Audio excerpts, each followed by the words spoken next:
大家好，歡迎嚟到窩念 Magazine。今日係2026年嘅6月5號啊，呢條係第3條片嚟嘅。嗱，今日咧有一則重磅消息，同埋一個咧都好誇張嘅港股割肉機潛水王啊。首先就係咧有媒體啊揭發傳大陸嘅監管機構啊已經秘密約見啊喺深圳嗰度咧。見香港各大嘅券商，同時咧要了解整治內地存量客戶嘅情況。哇，到底呢個咁樣見面發放咗乜嘢嘅信息呢？嗱，我上一條片已經講咗啦，匯豐啊、東亞等等啊、渣打啊，甚至乎啲保險股咧嘅情況啊，都面臨巨大嘅衝擊。咁另一邊廂咧，其實彭博都有新嘅新聞，就係話佢哋咧 cut 咗有一啲嘢㗎。咁啊，但係咧嗱，最誇張係咩？今日另外一個新聞啊，就係新股啊。講緊咧600倍超購王啊，變咗點啊？割肉機，殘酷嘅割肉機，血淋淋嘅潛水王啦，甚至乎咧曾經啊呢2日一度啊夜晚炒到咧9蚊添，依家竟然市場報社食46%，中籤嘅散戶咧每股慘輸過千啊，變成一個血淋淋嘅新割肉機。但係背後發生咗咩事呢？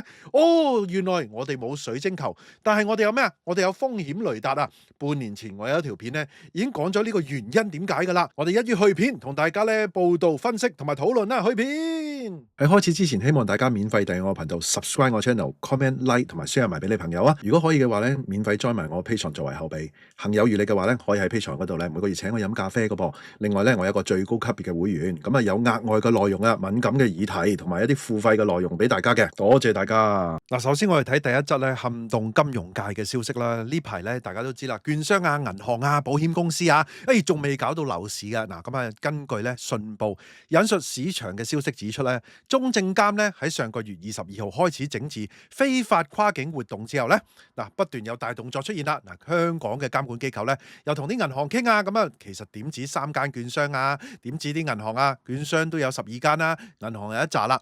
嗱，近日再有大動作啦。嗱，消息指咧中證監嘅高層啊，引述翻信報啊，日前喺深圳啊秘密會見咗香港各個券商嘅負責人，主要係咩啊？嗱，主要目的咧就係要了解佢哋整治嘅內地客戶嘅存量啦，即係話咧佢哋搬咗幾多錢，搬咗啲錢喺嗰啲戶口嘅狀態，哇，到底有幾大嚿錢啊？咁呢個咁嘅最新進展咧，到底釋放咗咩信息咧？其實咧好簡單啫嘛，就要咧，喂，我要監管，我要處理，我要喂禁止住或者攞翻或者點樣進一步嘅動作，你梗係要知道噶啦，係咪啊？嗱，信報仲話咧，並且喺會上啊再次明確提出咗幾項非常之嚴厲嘅監管要求嚟㗎。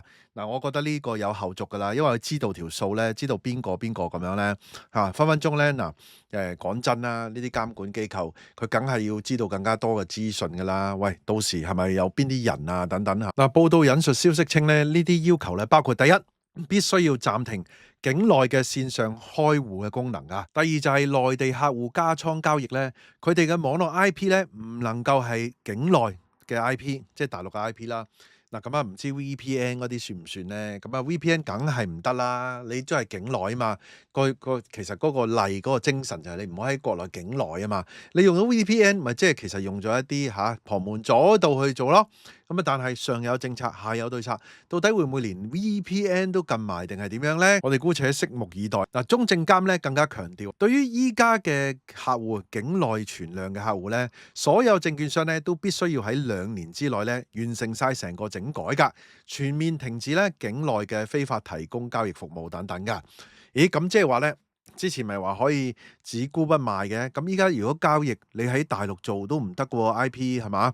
嗱，據了解咧，由本週開始啊，已經有本地嘅券商收到風，並且陸續開始咧做呢個叫做整治嘅活動噶啦。嗱，當中咧被中證監直接點名嘅咧有3間券商，包括老虎證券、富途同埋長橋啦，講咗好多集噶啦。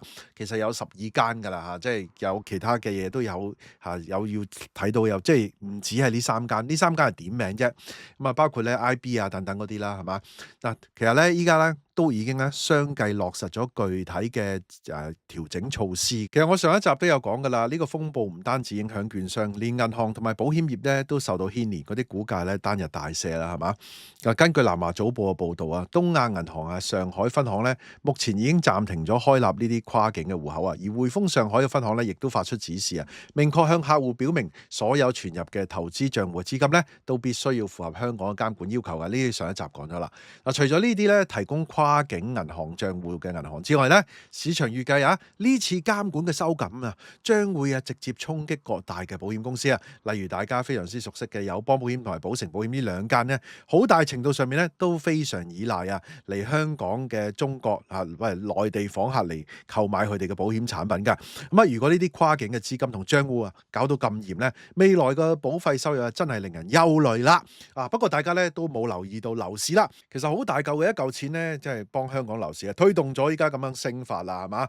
其實升法未升到去以前嗰個2021嗰個位啊，依家冇晒辣椒稅，冇晒外來嗰個買家印花稅等等大家啦衝晒去樓市嗰度啦。咦？咁樓市係咪仲有機會咧？話依家監管唔俾你買呢啲股票剩唔俾你跨境咁咪控制走資，咁樣唔控制去買落個樓市嗰度咯。嗱，呢個咧就真係大家要拭目以待，及實個市啦。好啦，監管嘅嘢係嘛，即係你見到弱晒券商就其實釋放咗信息，就肯定後面又有嘢跟強噶啦，一定會做噶啦。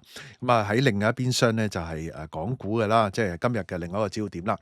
喺6月5號嘅時候，根據經濟一周嘅報導其中咧有一隻股份都好慘劇嘅，慘烈添噶。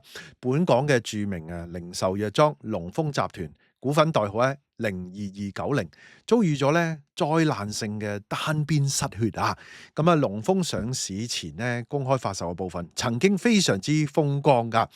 之前咧我哋有講風險風險雷達跟住有啲人喂，你又講乜你燈神諸如此類，人哋點佢話佢超額664倍嗱，我哋咧永遠係唔做預測，因為我哋係冇水晶球。但係咧，我哋做咗一樣好重要嘅嘢，大家要知嘅就係咩咧？我哋會將啲蛛絲馬跡擺上台，將啲風險咧擺上台嚟到同大家咧一齊咧剖析拆解去俾大家睇咁大家咪知道個風險咯。喂，你覺得都會升嘅，你覺得大好有嘅，你係咪都要知道風險如果唔係，你唔知道風險，中個頭埋去，咪就好似依家咁啦，係嘛？嗱，佢曾經咧龍豐超額認購664倍一手中籤率只有5%，成功集資咗大概6億港元嘅嗱。回顧翻佢哋成個完整嘅資金線啦，龍豐講緊咧喺富途暗盤嘅表現咧極度興奮曾經一度咧被炒高74%添衝到去咧9蚊嘅巔峰點知咧6月5號正股一開盤由於缺乏咧即係多頭嘅資金護盤直接咧低開咗16.6%報4個3毫二啦。後期咧就沽壓好似好幾何級數咁樣咧，咁樣咧山泥傾瀉咁樣大瀉落嚟啦。上午中段嘅時間咧跌破3.63蚊嘅，去到咧尾盤嘅時候咧更加咧毫無抵抗地咧單邊下行嗱。呢個最大鑊係咩咧？最大鑊咧佢係喺個低位嗰度收市嘛最終咧收市嘅定價咧係喺2個8毫1，全日最低位嘅防線嗰度，全日報瀉45.75%如果一手500股計咧，中籤嘅散戶咧血淋淋變成一個割肉機韭菜唔計手續費淨係計帳面咧，每手帳面直接慘蝕1185蚊噶，淪為咧今個成個年度最慘烈嘅新股割肉機同埋咧潛水王啦。嗱，其實咧媒體就報道咗呢個啦，咁我哋咧回帶睇翻好冇啊？即係成日咧我哋講嗰啲嘢係嘛？可能我哋講咗啲風險就唔一定發生嘅，講咗風險就唔一定佢嘅股價一定會跌或者一定會升嘅，唔知冇水晶球嘛。但係你知道風險，你跌嘅時候你知道衰乜嘢嘢嘛？嗱，唔通佢曾經暗盤一度炒上去9蚊嘅時候，燈神咧咁樣係嘛？琴日我哋報落雨，我哋報琴日落雨，你今日陽光普照，你就鬧人哋琴日報落雨，係咪傻噶？我哋淨係講實況，但係實況嗰啲蛛絲馬跡其實釋放咗好多信號，好多嘅風險雷達咧。呢個先至係嗰個價值所在嗱，我係講翻啦，半年前嘅即係我哋回帶睇翻啦。其實咧，龍豐今日跌得咁慘如果有睇我哋頻道嘅觀眾咧，都唔會覺得意外噶，因為咧早喺半年前我已經同大家咧分析過龍豐上市嘅隱藏風險等等啦。嗱，當時咧其實我嘅報道，我哋都會睇好多嘅媒體，睇好多嘅分析外媒國際媒體等等本土當時我睇咗信報啦，咁1月2號嘅報道龍豐集團早喺申請上市嗰陣時咧，佢份招股書披露嘅數據真係嚇到唔少人噶啦。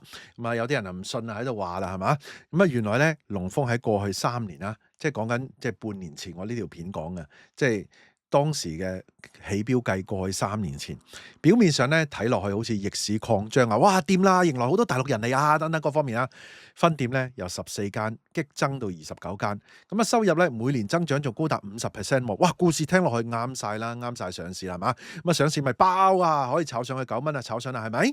係咪啊？啱唔啱啊？但係魔鬼啊在細節嘛，原來呢種高增長咧，全部係靠銀行借貸同埋咧投資 overdrafts 嚟到堆砌出嚟噶噃。招股嘅檔案顯示咧，龍豐呢3年咧錄得流動嘅淨負債咧，過去啊講緊喺2025年嘅財政年度咧，短期嘅銀行貸款咧高達6.51億元嘅。嗱，當時信報都有報導噶。嗱，睇翻呢個表啦，即係當時信報做咗一個表啊嚇，以當時佢哋公佈嘅嚟到計㗎。咁啊，短期嘅銀行貸款頭先講啦，6.51億元，銀行嘅透支啊，現金透支係1.05億㗎，但係咧佢哋手頭上嘅現金咧，居然剩翻係6000幾萬，咁啊啱咯，上市咪你散戶你咪攞啲錢嚟咯，係嘛？嗱，最誇張最嚇人嘅係咩咧？就係佢哋咧2025年嘅資產負債率咧，竟然高達咧1704%啊！哇！對於一間咧連鎖零售商嚟計咧，咁高嘅負債率喺市場上咧非常之罕見嘅數字啊！仲有你知唔知啊？香港嘅零售係發生緊咩事啊？我哋都報道咁多啦，所以我哋風險雷達蛛絲馬跡，你睇好多條片咧，你大概就知道嗱，唔係話冇嘢可以買，唔係話冇好嘢，不過咧。你有好嘢之中，嗰啲好嘢有冇風險啊？你係咪要知道呢？嗱，作為 decision maker 或者係作為咧投資嘅人揸住錢嘅，你就算對嗰樣嘢睇好，你都要知佢風險啊。如果唔係咁，點解啲招股書要披露風險呢？係嘛？你就算買喂 SpaceX 係嘛，個個都好想買啊，但係佢有冇風險都有噶嘛？係嘛？係咪要披露啊？好啦，我再講翻呢個先。嗱，面對住咧咁驚人嘅負債啊，龍豐自己喺招股書入邊咧都承認啊，流動嘅淨負債咧可能導致現金短缺啊，影響發展。不過咧，佢哋當時解釋啦，借咁多錢係因為要擴張網絡同埋買鋪，預計咧回本之後咧收入就會持續增長噶啦。嗱，但係咧呢度有一個好值得大家注意嘅地方就係咩咧？原來大股東謝兆海夫婦私人擔保咗絕大部分嘅貸款嘅，公司咧亦都有用上水一啲物業嚟到做投資或者係自用擔保啊！大家諗下，依家連老闆都自己孭住咁大個擔保，梗係想快啲上市啦！上市有咩好處啊？有現金入袋咯。喂，大佬唔上市唔得啦，係嘛？如果唔上市爆煲，咪要上身咯。咁啊，但係如果成功集資咧，咁啊有股民有股東同佢哋一齊孭啊嘛。咁啊，佢哋咧就唔使咁驚啦，係咪先？咁啊，依家見到咩事啦？大家見到啦，今日係嘛？當然嗱，聽日咧又分鐘又升翻噶啦。嗱，好難講啊，呢啲嘢嚇唔知噶嘛，係嘛？嗱，對於龍豐呢種借錢嚟到博贏嘅高槓桿策略，市場其實一直咧都充滿疑慮嘅。咁啊，當時咧我睇翻就當時信報都有訪問啊，經濟學者啦李兆波。嗱，當時佢分析咧就話咧，經濟好嘅時候咧，業主就會加租喎。咁啊，龍豐咧由新界又做街坊生意起家，咁啊殺入到去咧九龍啊、港島啊，面對住唔同嘅消費模式、高昂嘅成本啊，必須要加強風險管理啦。如果咧大陸嘅經濟再差，咁啊佢又死喎。但係如果經濟好好咧，業主又瘋狂加租喎，咁佢嘅成本一樣大增嘅啫。咁啊佢雖然話咧買鋪，但係咧喂，究竟29間鋪入邊有幾多間鋪係佢買咗嘅咧？大家又要睇清楚咯，係嘛？呢啲要睇啦，係嘛？買鋪係咪一定掂咧？另外，港九藥房總商會嘅理事長林偉文咧就講得更加直接啦。佢指出咧，雖然依家嘅消費氣氛好似好咗少少，但係藥房嘅經營其實非常之困難嘅。嗱，主要嘅原因係因為咧，內地嘅水貨客咧幾乎已經係絕跡噶啦，同以前嘅風光日子咧根本冇得比噶。依家嘅自由行嘅旅客咧，大家都係窮遊打卡、經濟遊、免費遊啊等等啦，特種兵咁樣，消費力好弱，咁啊有人但係消費力弱啊嘛。你見到酒店都係咁執啦，係嘛？唔單止咧，唔大手掃貨，個個玩零元遊打卡經濟，根本就冇咗以前嗰種批發式嘅瘋狂消費啦。即係唔好即係將個記憶咧轉移咗喺以前嗰個記憶落咗 register 咗喺你個腦，去睇今日嘅龍豐啦。林偉文更加指出咧，龍豐依家係用低價嘅策略去搶生意啊，但係咧對手好似萬寧啊、屈臣氏呢啲大型嘅連鎖店，一齊都玩緊咧價格戰，令到香港整體零售市道咧形成一個向下走嘅氣候啊，仲未加上大陸一度嚟內卷嘅情況咧，咁嗰種血淋淋嘅內卷式嘅競爭咧，龍豐選擇喺呢個時候上市兼大舉擴張咧，似乎唔係因為實力資本雄厚，係想透過咧資本遊戲，透過借去撐起個擴張計劃，然之後咧喺市場上一個亮麗嘅故事啊！嗱，喺呢度我有個小插曲啦，我哋唔好講龍豐嚇，咁啊有啲咧零售嘅股或者餐飲股咧，佢哋上市咧透過點啊？透過不斷開鋪，透過不斷開鋪係點啊？除咗你即係開鋪你要錢啦，係咪？要租金啊，要按金等等啦。有一樣嘢好 tricky 就係裝修啦。裝修費一間鋪可能打你800萬裝修費，1200萬裝修費。喂，但係後面咧，其實佢個裝修費實情上佢可能使咗400-500萬啫喎。中間咧古靈精怪啊，中間有啲咧回翻啊或者成報個價咧就800幾，咁啊中間嘅差額點啊？咁啊落咗老細手中咯。咁當然啦，即係呢啲係講緊第二啲啦，係嘛？咁有啲咁嘅情況，咁啊曾經咧都有一啲講緊餐飲嗰啲咧係講緊大跌啊7成8成咁樣嘅，9成都有噶。咁啊點解咧？不斷擴張啦，擴張你見佢冇心機做噶伙計都唔多個噶喎。咁啊擴張，喂每開一間鋪，自己就落咗袋一紮錢噶嘛。咁啊當然啦，即係唔係個個都係咁啦，係嘛？即係我哋講緊零售，大家就要好小心呢啲情況啦，尤其是擴張開鋪嗰啲啦咁啊即係龍豐呢啲，我信佢嘅嗱，繼續講翻呢個先嗱，大家咧聽完今日嘅分析咧，大家對於龍豐報瀉4成6，咁啊呢種咁嘅高槓桿接近4成6啦，即係45.75咁樣啦，係嘛？呢種咁嘅高槓桿嘅零售靠住係咁開鋪，然後係借錢開鋪，咁你哋又買唔買帳呢？咁啊當然啦，我就係話啦，咪跌咗啫，聽日又可能升翻啦，升升跌跌，你點知佢點樣去？有啲咩策略？有啲咩操作？有啲咩諸如此類嘅嘢啊？係嘛？仲有啲嘢咧，禁售期咧。係咪啊？即係有啲人基礎投資者諸如此類，有啲買家或者各方面嘅嘢啦。咁佢有禁售期。咁如果禁售期一過散水，咁又點咧？係嘛？所以咧嗱，零售餐飲等等呢啲鋪頭上市，大家就自己要真係注意啦。即係唔係話冇得升？喂，其實就算咧，我講緊其他啲啦，就算雞棚都有人喺雞棚度賺錢噶嘛，係嘛？雞棚佢總會升一陣㗎，呃咗啲人入嚟，入住完嚟之後跌落嚟嗰下係嘛？咁你睇下走唔走一次音樂耳啫嘛？雞棚你買雞棚都可能賺㗎係嘛？